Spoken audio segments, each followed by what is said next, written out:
presentation, we're going to talk about 7 points. We're going to introduce ourselves. We both come from a lived experience background. We're going to talk about how we're multidimensional beings and how psychosis emerges due to a misnavigating this multidimensionality. We're going to talk about the integration process and how we're energetic beings and can choose our own vibratory state. And we'll talk about paths to unhindered light and how we can navigate our multidimensionality and our sacred reality.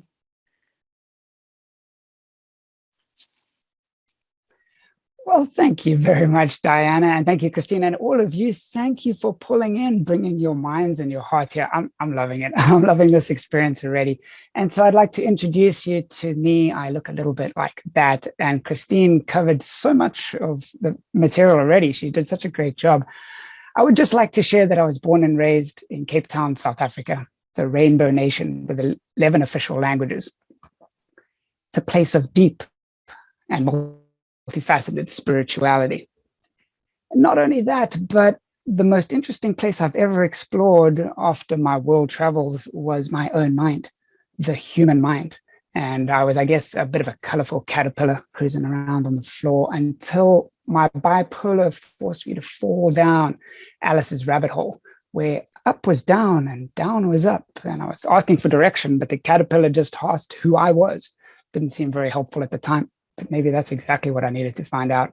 And now that actually sent me on this process of metamorphosis. I'm slowly but surely emerging as this transformed creature. My butterfly wings, they're kind of, they hide sometimes, but they can come out. It's been an amazing journey, which is bringing me a new perspective and color on life. So I've studied this stuff, bachelor's from University of South Africa, master's in theology from Fuller Theological Seminary, fusing the worlds of psyche and spirit. Maybe they're two sides of the same coin. Now it's a privilege to work as a peer support specialist with the National Alliance on Mental Illness San Diego, Interfaith, Wings, and my own company, Inspired Mind Mental Health. My wife's the CEO, I'm the COO. And I am living a version of the dream, although there's still some nightmare components right here in San Diego, California, with my wife and 2 young daughters of 9 and 6. And so through my lived experience, through my education and my professional experience, I've developed a bit of a map. I call it Neurodiversity Gifts. Neurodiversity means to be wired slightly differently and to appreciate that wiring.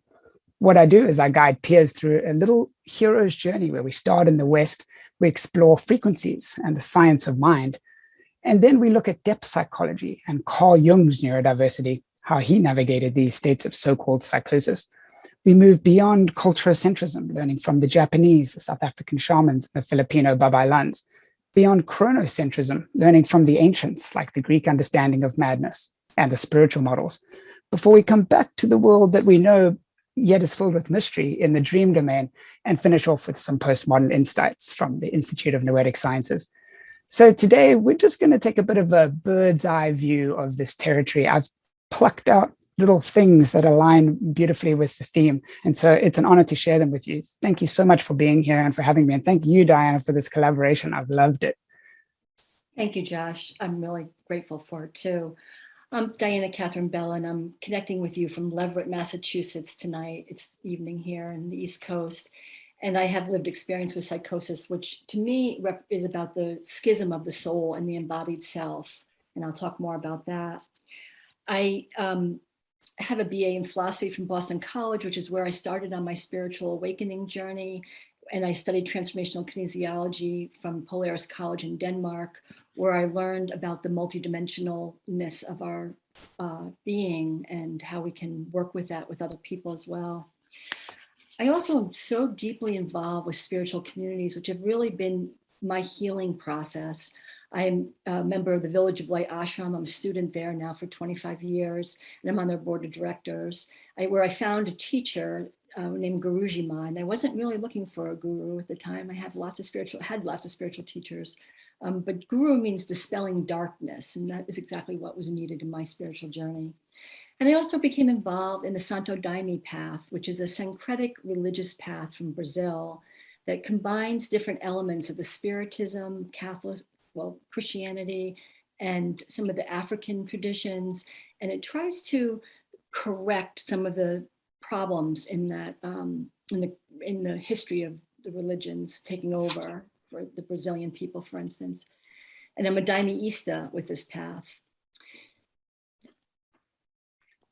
And and I've learned so much from you, Diana. This has really given us a chance to fuse minds and to fuse paths. So thanks for that. Thanks for being here. Let's go into the first section here that says that we're multidimensional beings. I'd like to take us back to ancient Greece. We're on a bit of an excursion here. And we're going to learn from one of the masters whose perspective informed Aristotle, upon which the foundations of Western science are based. Carl Jung was also deeply informed by Plato's understanding. So what is it that Plato said? He said that there's a dimension that's more real than this dimension. And that's what psychosis is, I believe, is being immersed in this dimension without necessarily knowing how to navigate it. Let's take his cave allegory. So what Plato says is that basically all of society is like a group of people sitting in a cave with their backs to the entrance. We're all transfixed by these two-dimensional shadows on the walls of the cave, which are actually caused by three-dimensional objects, a higher dimension outside the cave. Until one day, someone turns around and looks and says, oh my word, guys, there's a whole different reality out here. Come, let's go explore it. Everyone's like, shh, quiet, we're watching the shadows. He's like, all right, I'm going to go explore it. Leaves the entrance of the cave. His eyes are blinded. He hasn't used these senses before. He trips and stumbles and grazes his knee. But eventually he does adapt to the light. Oh my word. Everything I've ever known was actually a lower dimensional reflection of this higher dimensional reality. Plato calls it the realm of ideal forms. He runs back into the cave, super excited. This time he's tripping as well as his eyes adjust to the darkness. Coming back into the world can be hard to navigate too. Comes to his buddies, oh my word, guys, you're never going to believe that there's a whole different, larger reality that's causing these shadows reflections. These are nothing. Come check this out. Everyone's like, shh, quiet. The left shadow is about to move towards the right. No one wants to hear it. We are dimensional beings, and there are higher dimensions that we can access through so-called psychosis. Thank you, Josh. My journey took me into the cosmic realm and into the light, and I got very confused there, but I wanted to start with talking about us as light beings. Who are we and why are we here?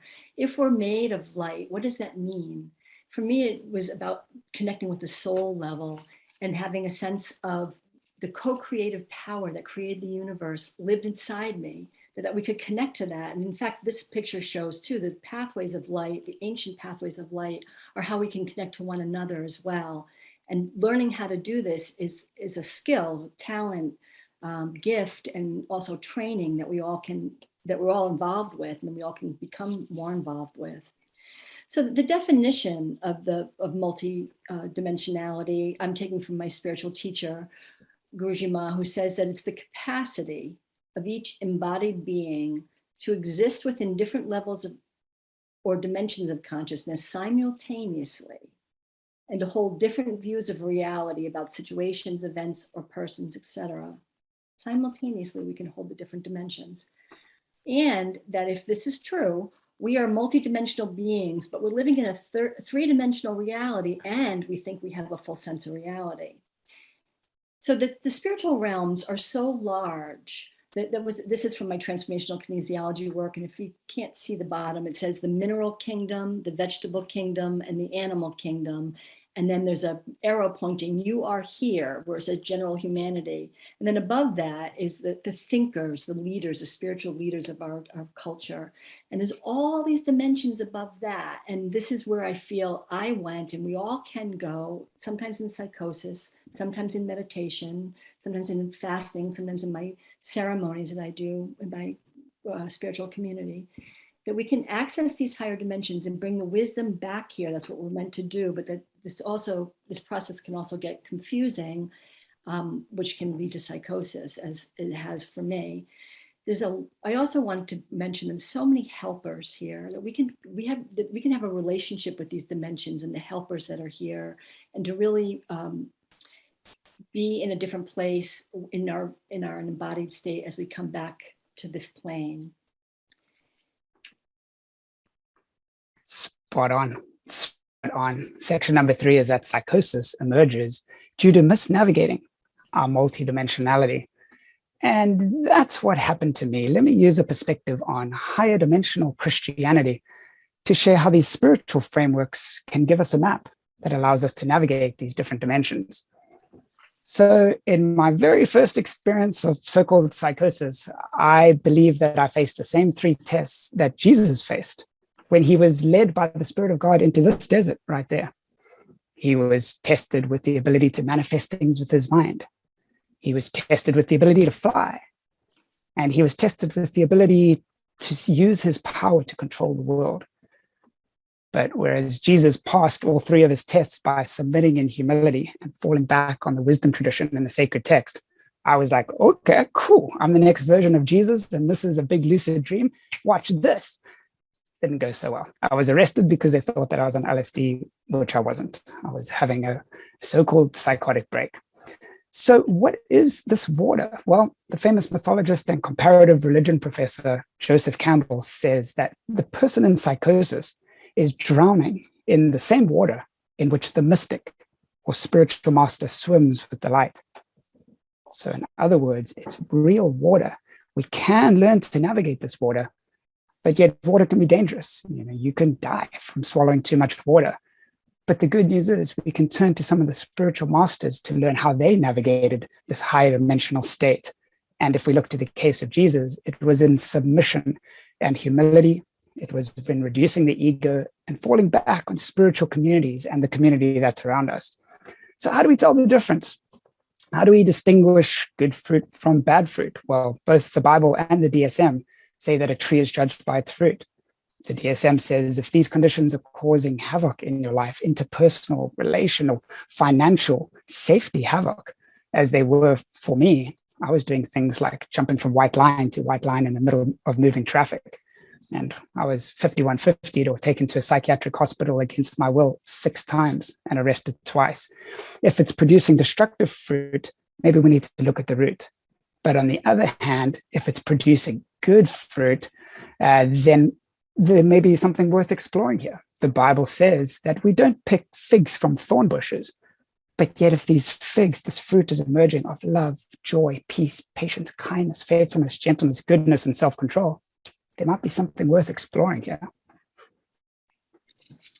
Thank you, Josh. It's a beautiful story. And I was hospitalized 7 times, and I really misnavigated my spiritual experiences, my altered states, what I was considering some of them were very religious experiences too. And I had trouble sorting out what was real and what was the highest truth and who I was. When in the state, I sometimes rejected the earthly rules and conventions. I felt there was something greater. Actually, I knew there was something greater. And all of my psychiatric treatment, they didn't really experience what I was experiencing. So I felt like they kept on, I knew that they weren't really getting the fullness of what I was experiencing. And I really had a sense that there was something more there all the time. But each and every episode I had that was called psychosis started with a spiritually heightened, altered state of consciousness. I felt the presence of light and I felt drawn to it. This first came with greater expansiveness and clarity, where I could see beyond the temporal veils of illusion, and I felt the unification of all of life. My sensory perceptions were strong, and I felt sacred reality in everything.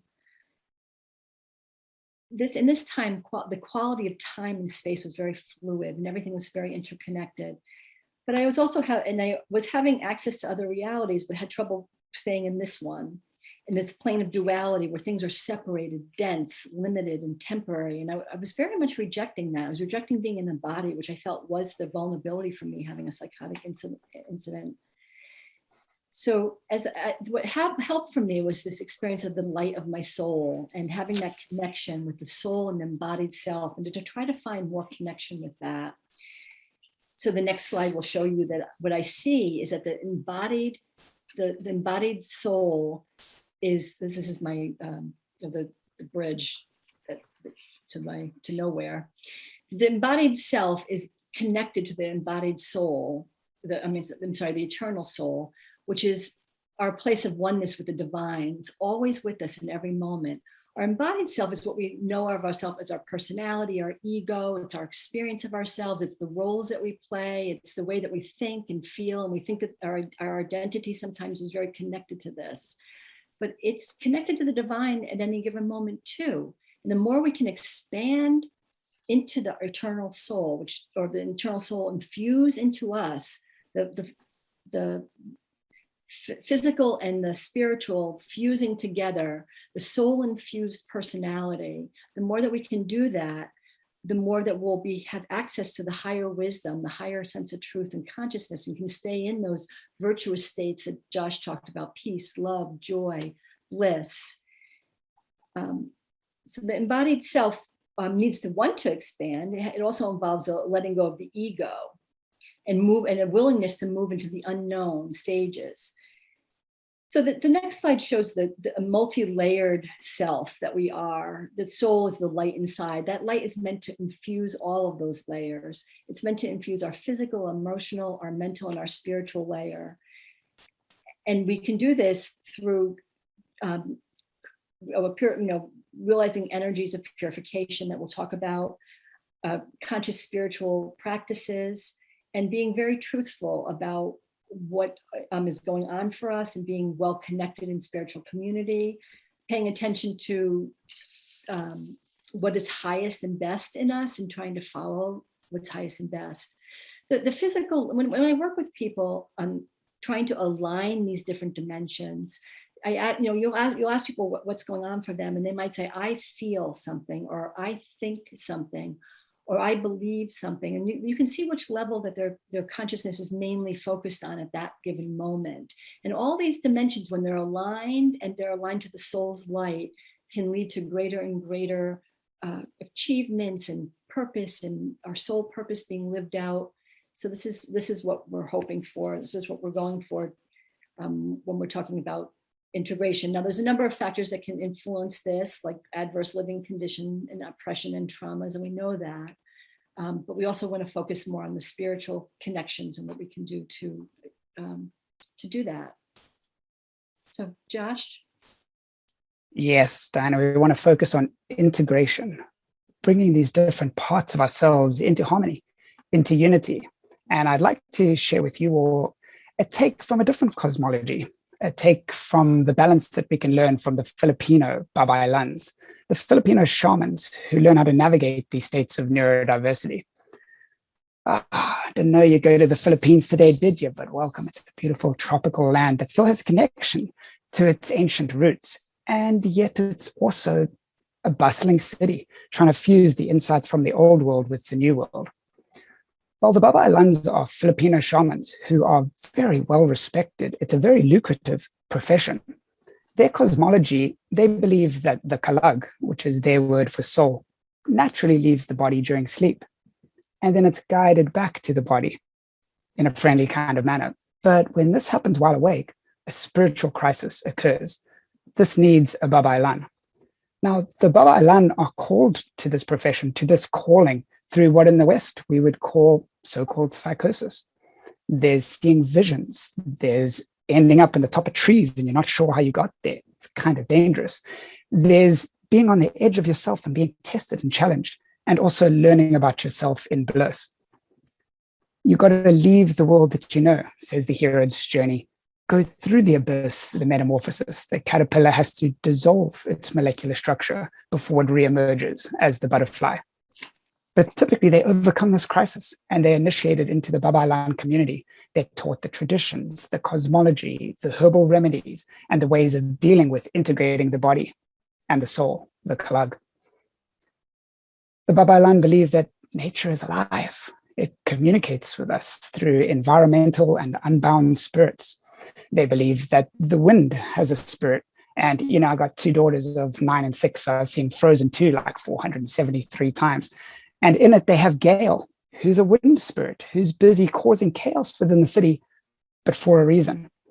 The babaylan also believe that nature is fused with what in the West or in European mythology we would see as fairies and pixies and gnomes, these other sentient entities who have their own sort of wills and their own directives. When we reintegrate the body and the soul, that brings healing. that allows us to overcome this crisis. And this was expressed by Dr. Peter Levine, who founded Somatic Experiencing, a Berkeley psychologist very well respected in the field. He believes that traumatic situations cause this huge increase in energy in the body. It's a wise body, it knows what it's doing. But if this energy isn't dissipated and we aren't able to reintegrate into our body, it can lead to all sorts of symptoms later on. It can lead to dissociation. And he actually had some interesting neurodiverse experiences himself. He used to have conversations with the deceased Einstein at the time. He would go to a coffee shop and order 1 cup of coffee for him and 1 for the invisible Einstein. And they would sip and have long conversations. And so he believes that these traumatic experiences, the separation of the soul from the body, could also open people up to spirituality, because we realize that there is a different dimension that exists. So if being reintegrated into our body is so important, and as Joseph Campbell says, we could drown in this water, I'd love to guide you through a very quick grounding exercise to bring some roots as we learn to navigate this water of so-called psychosis. This is a variation on the pretty well-known 5, 4, 3, 2, 1 grounding exercise. Let's try it right now to integrate ourselves with our senses. Look around you and count off 5 things that you can see. How about 4 things that you can touch? Notice the difference in the texture, the temperature.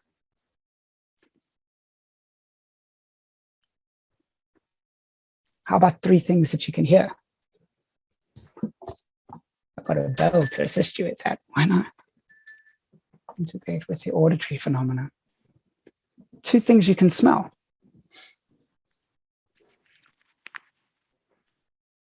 You're all smelling beautiful today, by the way. And what's 1 thing that's good about yourself? Back to embodied reality, back to the power of nature. Thank you, Josh.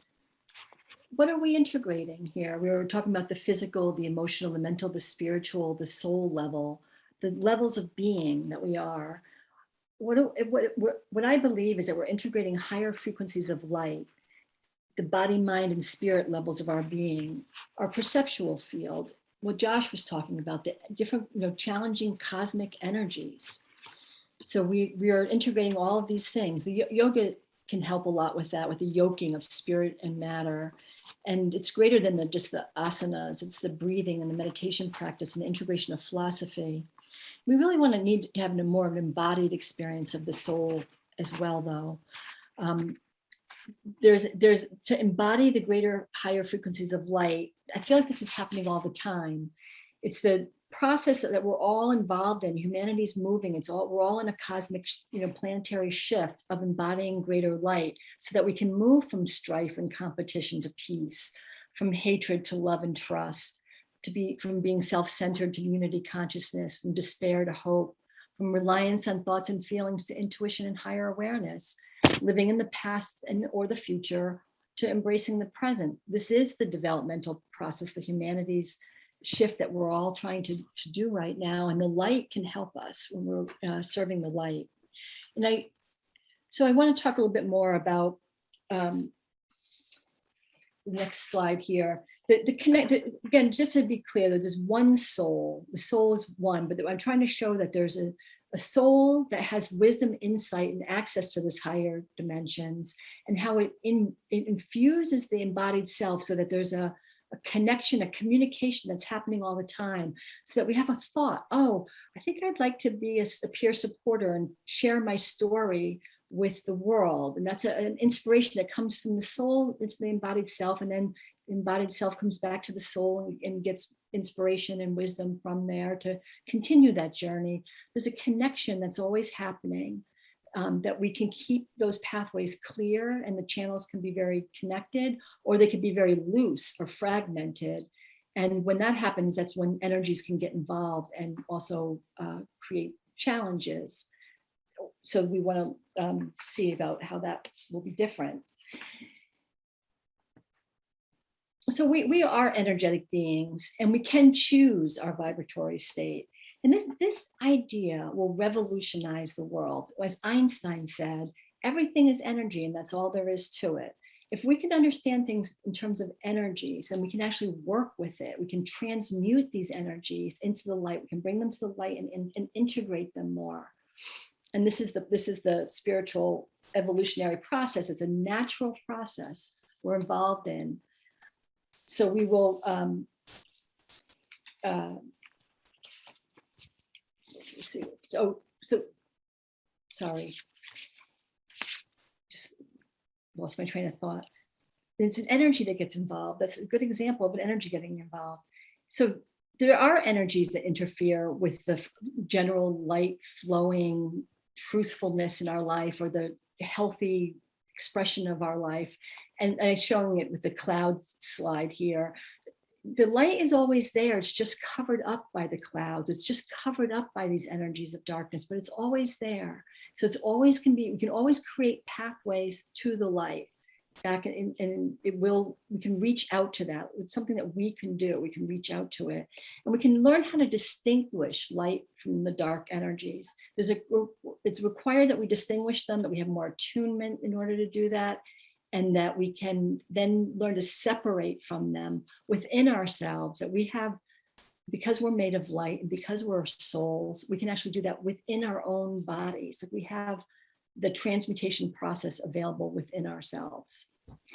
So that's a little bit about energies. Josh, are you going to talk a little bit more about that? Oh, I love that, Diana. Yes, so we are beings of light. Well, let's go ahead and talk about frequencies and spectrums, because that's how light operates, right? Well, all the vibrant color around us is only a tiny little sliver of the actual light that exists. The visible spectrum is just a tiny little bit. And I don't know if you can see in the background, there's always a double rainbow. If we are able to perceive the subtle, we can double the color in our lives. Now, what exists beyond the visible spectrum of light? There's infrared. That has very practical uses. We can change slides with infrared pointers. What about the X-rays there? That has healing potential. And so exploring beyond what is visible has both practical utility and healing potential. Now, do frequencies of consciousness work in the same way? Is mutual consensus reality just a tiny little sliver of the bandwidths that exist? And our states of so-called psychosis ventures into the frontier of these bandwidths of consciousness. Well, we know that consciousness does work in frequencies. We know that there's the beta state, the alpha, theta, and delta states. And when I was doing neurofeedback therapy, we also learned that you can train yourself to induce these different wavelengths, these different frequencies in your brain. And so if that's the case, then what are we filtering out? If reality is much larger, both the visible light spectrum and consciousness, what are we choosing to let in and filter out? Well, the sensors pick up on 11 million bits of information every second from all the different integrations that you just brought together in the 5-4-3-2-1 grounding exercise. And how many can the conscious mind process? A whopping 50, which means that we're filtering out the vast majority of reality. And what do we let in? We let in what matters to us. And so if we're being taught from a young age that imagination is not real, that these creative spiritual realms are not real, we learn to filter that out. Is psychosis an immersion into the frequencies of consciousness that go beyond the visible spectrum that society typically recognizes? Thank you, Josh. There's really beautiful opportunities in these times to create pathways to unhindered light. And there's so many opportunities, and I think that we're in a really beautiful time to be alive on this planet.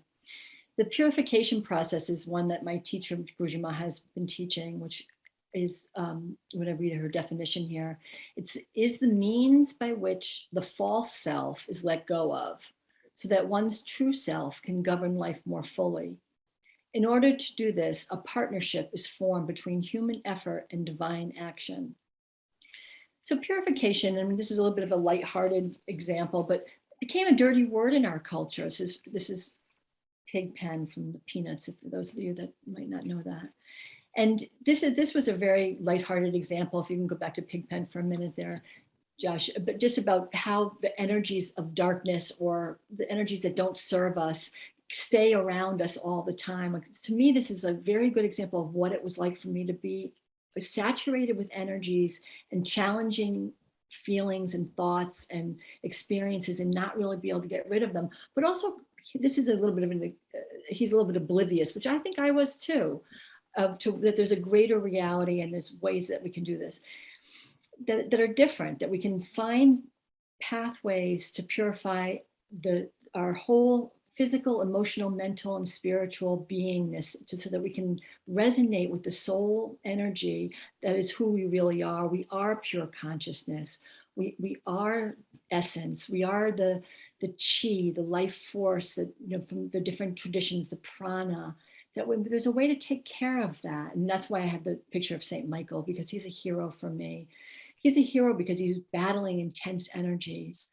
And this is in the Santo Daime path, we have a Saint Michael work, which is one of my favorites because it really calls in the spirits. It calls in the spirits that can transmute the really intense energies, the cosmic darkness that is here to try to oppose the expansion of light, that's here to try to interfere on the human level and on the cultural level and on the planetary level of us becoming more light infused. That there are we are spiritual warriors, and there are spiritual warriors that we can call on to help us in our battle between these energetic complexities that we're very much inundated with all the time and involved with all the time and don't know how to get away from them, which is why we have that cloud of dust around us.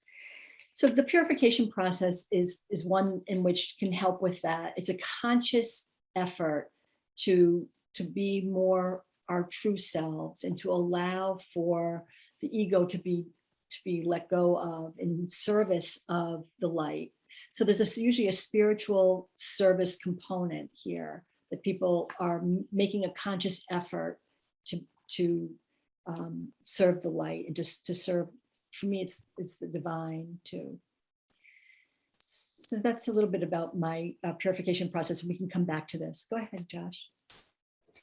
Yes, purification indeed, as a pathway to the divine light and a purpose that transcends our individuality, transcends our egos. And that's what the saints were able to do. And so it's a perfect tie to that battle. Let's look at Joan of Arc, because there's other next level saints as well who were able to tap into this higher dimension and navigate it for a purpose that transcended themselves. Maslow revised his hierarchy of needs to add self-transcendence above self-actualization. We can tap into a larger dimension by transcending ourselves. And Joan of Arc was able to tap into some dimensions that transcend mutual consensus reality too, with her voices. Born in France in 1412, she lived in a very different world. And yet she heard voices that many people still hear and saw visions of the angels and saints. In her own words, she said, "Whatever I've done that was good, I've done at the bidding of my voices." And she did a lot of good. She also did a lot of good for France. She led them in lots of military campaigns to free themselves from the reign of the English. And she had this uncanny connection to the spiritual domain that was well recognized amongst her peers. She also had verifiable abilities, like clairvoyance. In the South African Sangoma tradition, they were tested. Their abilities to navigate these states of consciousness were tested, and Joan of Arc's tests proved to be legitimate. She believed that there was a sword buried beneath a church, and they believed her enough to go and actually dig up the sword. How many times would we believe those with so-called schizophrenia or bipolar who believe that there's treasure buried beneath that church there? We wouldn't even dig it up and find out. But they dug up exactly where she said, and there was the sword with 5 crosses on it, like she predicted. It kind of became her sword. That could be her sword right there, like King Arthur and the Knights of the Round Table. And unfortunately, she was burned at the stake at 19 for heresy. But here's the thing. They thought that they were doing her a favor. According to their cosmology at the time, if you were a heretic and you were forced to renounce your heresy and were burnt to the stake, at least they would save your eternal soul. They were doing it for her own good. We've just got to be careful that our current cosmologies, maybe reductive materialism, doesn't squash out the life in people for their own good. Mark Twain said, "Okay, do you know what? Forget all my other books and just read my book on Joan of Arc, because she was, quote, easily and by far the most extraordinary person the human race has ever produced." Can we listen to Joan of Arc? Can we listen to the sources of inspiration that Joan of Arc had? Beautiful. Thank you, Josh. We can navigate our multidimensionality and our sacred reality. We can learn how to do this. We can do it together. And one of the ways in which we can do it for each other, for ourselves, is through understanding the transmutation or the continuum of emotions, that all the emotions are on the same continuum. Anger and the positive and the negative emotions are on the same continuum. So we can learn to harness, if we want to. This is a choice. This is a spiritual life that you would choose to transmute the energy of negativity into the positive counterpart, which is a spiritual counterpart of the emotion. Where we can stay, a lot of people might feel like they're staying stuck in an emotional stew, the negative emotions. They recycle and they rehash. And this is a process in which you make a conscious effort to find out more about if you feel the difficulty, the feelings of the anger, for instance, and then you're transmuting it with spiritual principles, making a choice to choose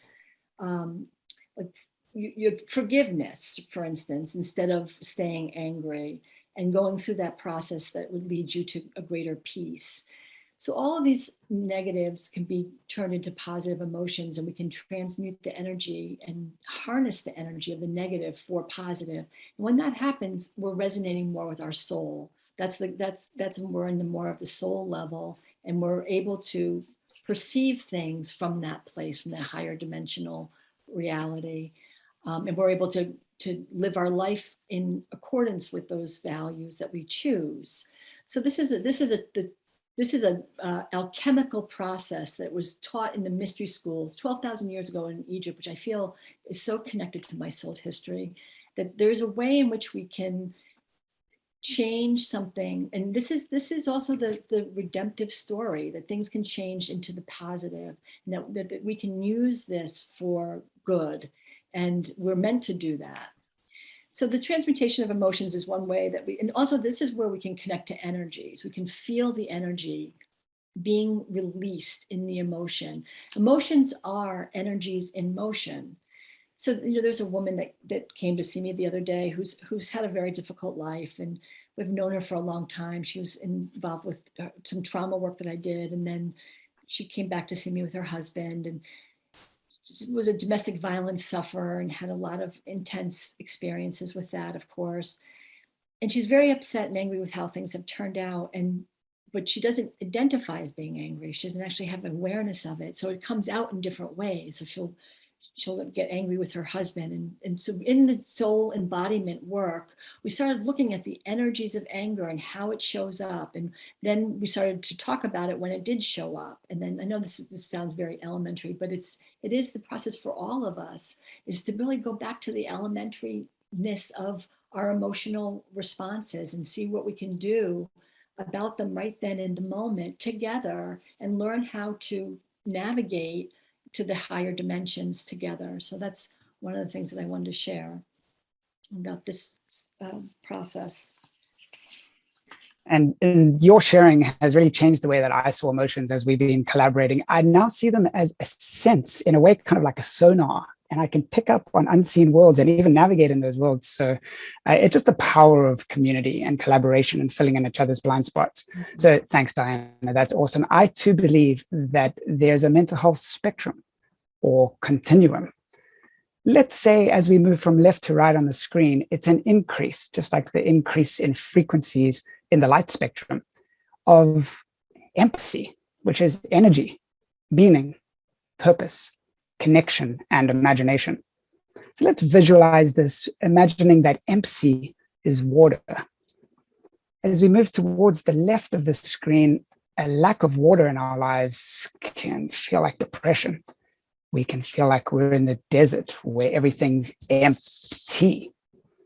Everything is drudgery. My 7-month debilitating clinical depression felt like I was lugging around 1,000 pounds with every step that I took.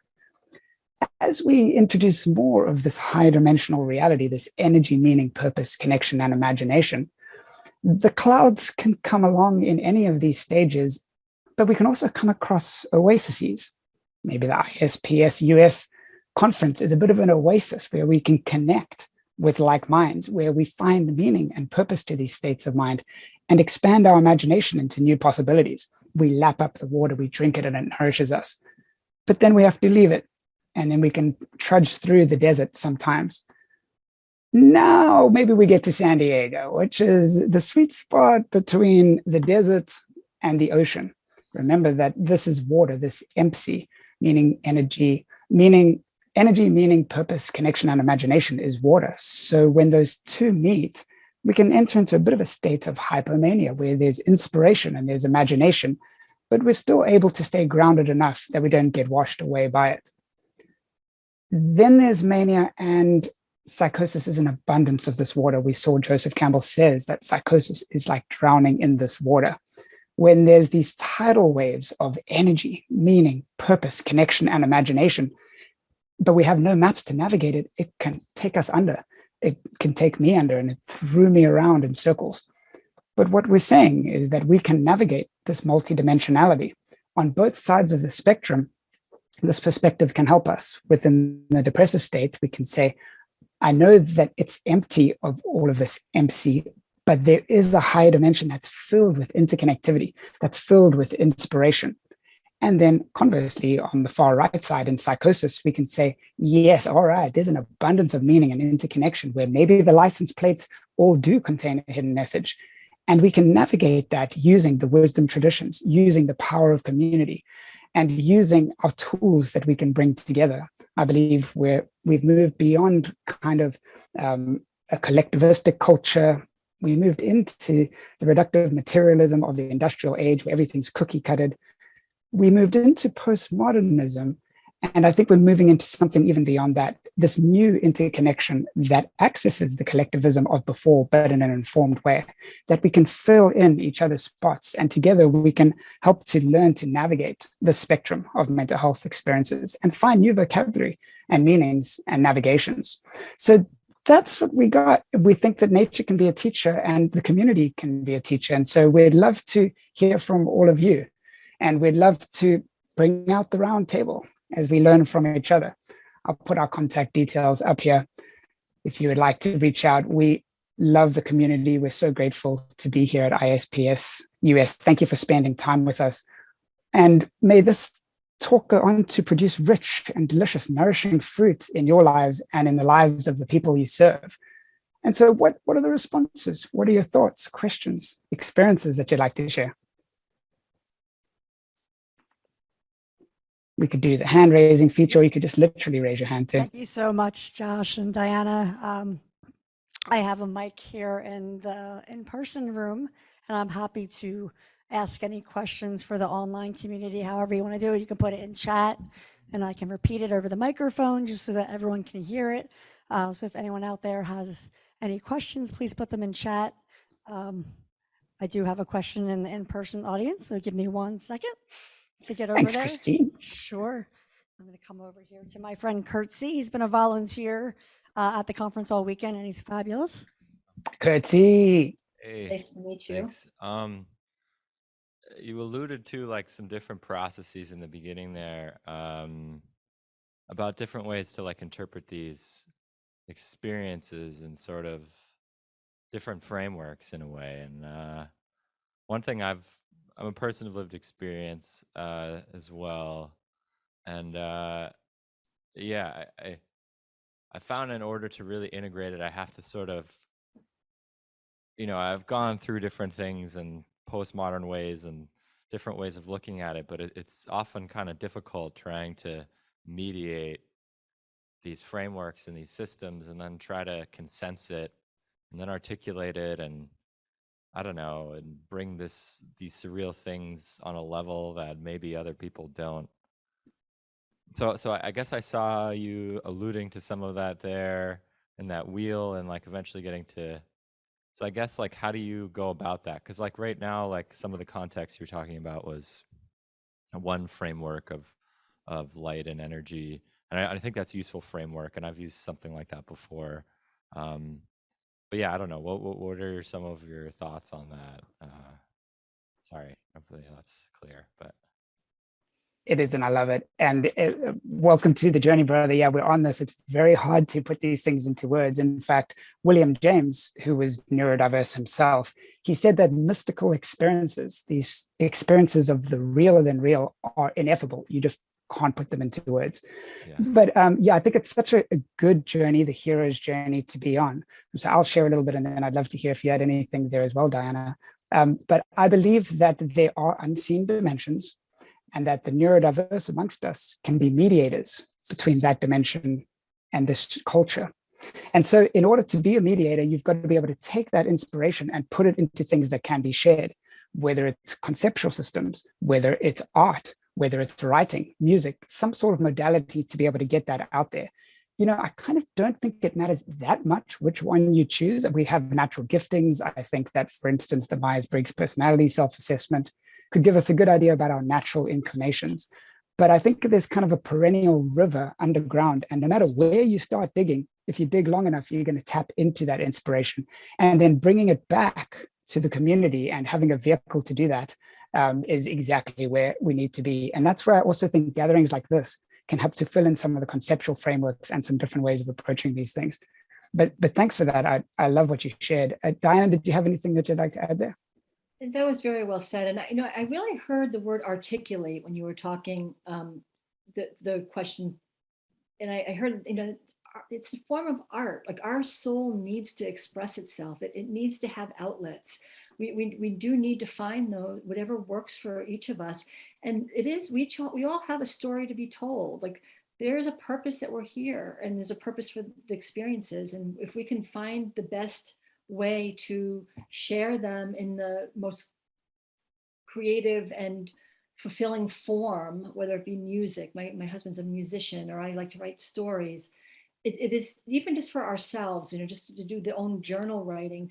These experiences are meant to be synthesized through the different experiences that we're having and the different dimensions that we can't quite have all access to. And so finding whatever art form you can do that to articulate. So I really was appreciating that. I think we have another, are we going to online questions, or we? Yes, please, let's go with Hillary if that's cool with everybody else. Hillary, good to have you here. Wonderful to be here. Yeah. And I've so enjoyed your both of you, and you danced really well together. It was a wonderful, it seemed seamless. I guess would be very interested to hear from both of you as to what do you see as the new archetypes that are starting to come forward as new blueprints that can help people understand what does this pathway look like, and I think archetypes is a really interesting topic to explore. So I'd be fascinated by what you see as the new ones. I think maybe you represent the new archetype there, Hillary, but I love it. Thank you. And I do think that these archetypes are always expressing themselves in new clothing. But what's one of the most perennial archetypes is nature. Like, what better thing to fall back on than nature? I think in that industrial age that I was talking about earlier, we saw ourselves as separate from nature and that we could control and coerce nature. And I think now we're realizing we are what nature is doing right now. So I think turning to the ecosystems and water and the water cycle and these different light frequencies, it's all a big teacher. Buddha once did a sermon where he walked up onto a big mountain, everyone followed him, and all he did was hold up a flower and be silent. I think that if we can speak beyond words, we can look around us, open our different senses, we can tap into that. Do you have any other thoughts on that, Diana? That's a very good answer. I wanted to ask Hillary, what did she mean by archetypes? Because it's not a word they actually use very often. What I meant by archetypes is they're like blueprints of thought, of behavior. Often they're used for an example is the creator archetype is one which is very strong ability to create. There's, oh my gosh, now I'm going blank in terms of the different types of archetypes. Yeah. But they are more of like a blueprint of thinking, a blueprint of behavior that gives you a sense of what does yeah, gosh, you know what? That's a really good question. I have it in my head and I can't get it out. I just was wondering what it meant to you directly. Like, to me directly, it is, for an example, it's for me, it represents a different way of combining different thinking together. So for an example, I see there are new forms of weavers that are emerging, that are not physical weavers, but are weavers of light, weavers of thinking, weavers of different forms of creativity, for an example. Yeah. So I see it as almost like a metaphor, a different kind of metaphor to describe roles, role modeling, different ways of thinking, that type of thing. Perfect, beautiful, and I loved Josh's answer to you that you are that, you are the new, you know, and your colors are so beautiful there, the red, blue, like it reminds me of the Seven Ray Institute and how they have these cosmic rays of color. I don't know if anybody knows this group, but they're interpreting things in terms of metaphysical and the larger, realities. They're trying to really do that, and I think that is the direction that we're all going in, because we have to. The earth is going to require us to.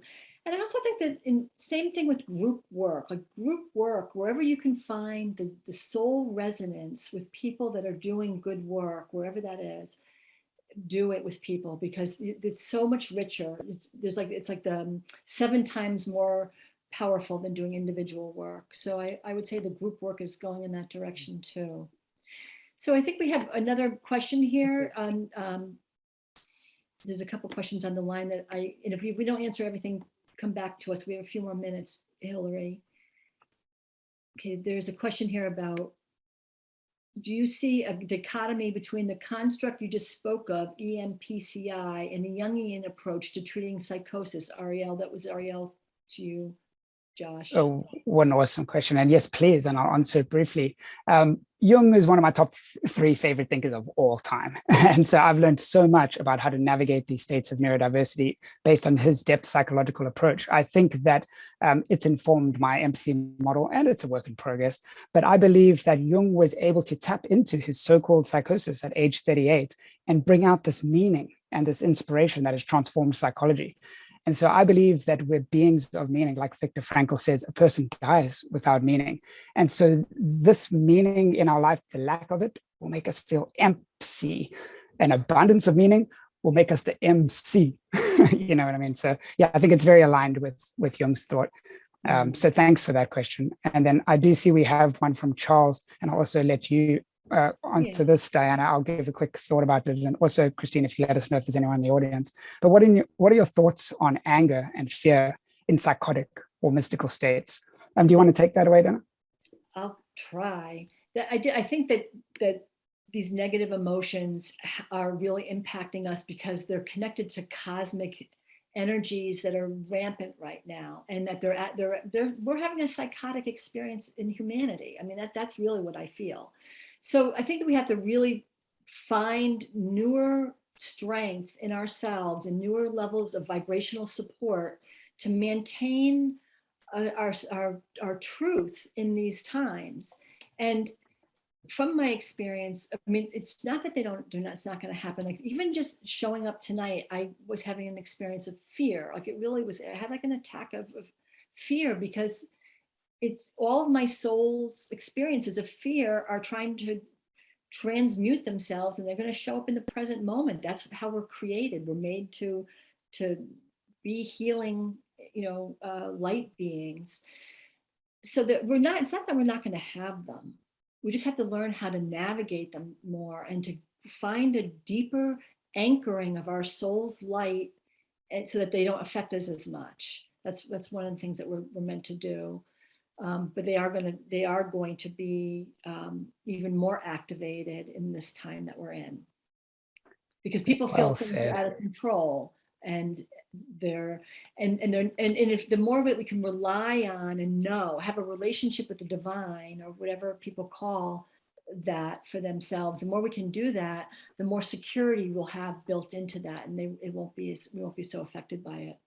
Do you want to try to answer that, Josh, or another question? I think you knocked it out the park, Diana. I love it how you said, yeah, the whole society is going through a bit of a universal so-called psychosis. I see we're out of time here, and we put our contact details up there. I just want to thank all of you for bringing your minds and hearts here. This has been so much fun. I want to thank you, Diana, for the collaboration, and ISPS-US for the work that you do. It's just an honor to be a part of it. Ditto. Thanks so Way much. better. You guys It's are really both it's a pleasure amazing. to be here.